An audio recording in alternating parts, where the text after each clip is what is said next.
کہ ایمان دل میں آ گیا تو ایک کشاکش اندر شروع ہو جائے گی. میں اگر فرائڈ کی اصطلاح استعمال کروں تو ایگو اور اڈ یا لبیڈو میں تصادم ہوگا. آپ کے نفس کی خواہش کچھ اور ہے، ایمان کہتا ہے غلط. کشاکش ہوگی کہ نہیں؟ یہ اندرونی جہاد ہے اپنے نفس کے خلاف. جیسے فرعون نے کہا تھا الیس لی ملک مصر وہذہ الانہار تجری من تحتی، کیا میں بادشاہ نہیں ہوں مصر کا؟ مصر کی حکومت میری نہیں ہے؟ اور کیا یہ ساری نہریں جو ہے میرے نظام کے تحت نہیں چل رہی؟ اسی طرح برا نہ مانیے، ہمارا نفس کہتا ہے یہ جسم میرا ہے، میری ملکیت ہے، اٹس مائی ڈومین، میری خواہش پوری کرنی ہوگی. جیسے اس نے کہا میں نہیں جانتا کوئی خدا ہے میرے سوا اور میرے اوپر، میں نہیں مانتا. نفس بھی کہتا میں نہیں ماننے کو تیار، کیا حلال ہے کیا حرام ہے، کیا جائز ہے کیا ناجائز، میری خواہش پوری کرو.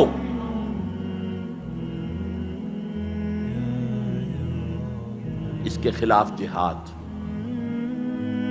یہ پہلی منزل کا جہاد ہے. اور آپ کو معلوم ہے 3 منزلہ عمارت ہے، تو بلند ترین تو ہے تیسری منزل، اہم ترین ہے پہلی منزل. پہلی منزل بنے گی تو دوسری بنے گی، دوسری ہوگی تو تیسری بنے گی نا. پہلی منزل یہ ہے اور اہم ترین یہ ہے. اسی لیے مولانا روم نے کہا نفس ماں ہم کم ترس فرعون نیست، میرا نفس بھی فرعون سے کم نہیں ہے، لیکن ایراعون نیست، اس کے پاس لاؤ لشکر تھا. اس نے زبان سے بھی کہہ دیا تھا انا ربکم الاعلی، میں ہوں خدا. میرا نفس بیچارہ اس کے پاس کوئی لاؤ لشکر نہیں، زبان سے تو یہ کچھ نہیں کہتا، اندر یہی کہتا میں بادشاہ ہوں اس وجود کا، میری مرضی پوری.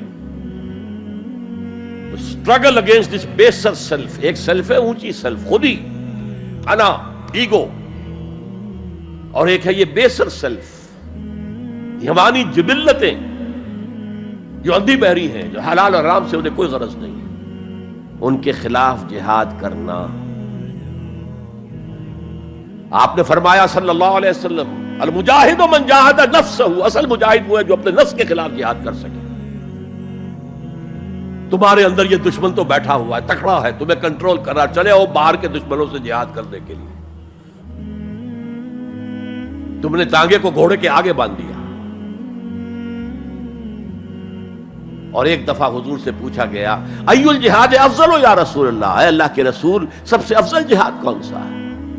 فرمایا ان تجاہد نفسک فی طاعت اللہ، اپنے نفس کے خلاف جہاد کرو، اسے اللہ کا مطیع کرو. یہ جو اندر کی کشمکش ہے، کشاکش ہے، یہ جہاد فی سبیل اللہ کا نقطہ آغاز، اللہ کا مطیع بنانا ہے نفس کو. اس کے ساتھ 2 سب لیول اور ہیں. اس نفس کو بھڑکانے والی ایک قوت ہے انویزیبل، اور ویزیبل بھی ہے. انویزیبل قوت سب سے بڑی ابلیس، شیطان لعین، اور اس کے چیلے چاٹے جنات میں سے. اور ویزیبل میں انسانوں میں جو اس کے ایجنٹ ہیں، جو فحاشی کو کلچر کا نام دے، یہ اس ابلیس کے چیلے ہیں. ان کے خلاف جہاد نہیں کریں گے آپ. اگر آپ ان کے خلاف ایگریسو ایٹیٹیوڈ اختیار نہیں کریں گے تو آپ ان کے دباؤ میں آ جائیں گے. ان الشیطان لکم عدوا فاتخذوہ عدوا، اے لوگو یہ شیطان تمہارا دشمن ہے، اس کو اپنا دشمن سمجھو. وہ تمہیں سبز باغ دکھاتا ہے، بدی کو مزین کر کے دکھاتا ہے، اچھے اچھے نام اس کے رکھ دیتا ہے، اور تمہیں آمادہ کرتا ہے بدی کے ارتکاب پر. نہیں، وہ تمہارا دشمن ہے. افتتخذونہ وذریتہ اولیاء من دونی، تم مجھے چھوڑ کر اسے اور اس کے چیلے چانٹوں کو تم اپنا دوست بناتے ہو. نہیں، شیطان کے خلاف جنگ کرو. اور تیسرا اس پر سب لیول کیا ہے؟ معاشرہ اگر بگڑا ہوا ہے، اس کا عمومی رجحان برائی کی طرف ہے. تو سوشل پریشرز آپ کو ادھر دھکیلتے ہیں. جیسے کہ اگر کوئی موب جا رہا ہے تو اس کے ساتھ چلنا تو بہت آسان ہے، وہ خود ہی آپ کو دھکیلتا ہوا لے جائے گا. اس کے خلاف چلنا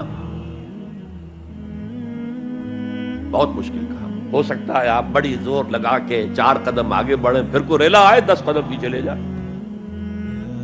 تب 2 ہی راستے ہیں، زمانہ بات و سازت تو بعد زمانہ بے ساز. یا تو پیسو معاملہ ہے، زمانہ تمہارے ساتھ سازگاری نہیں کرتا، چھوڑو تم زمانے کے ساتھ سازگاری اختیار کر لو، چلو تم ادھر کو ہوا ہو جدھر کی. ایک یہ ہے کہ نہیں، زمانہ بات و سازت تو بعد زمانہ ستیس. زمانہ اگر تمہارے ساتھ سازگاری نہیں کر رہا تو زمانے سے جنگ کرو، لڑو، ریزسٹ کرو.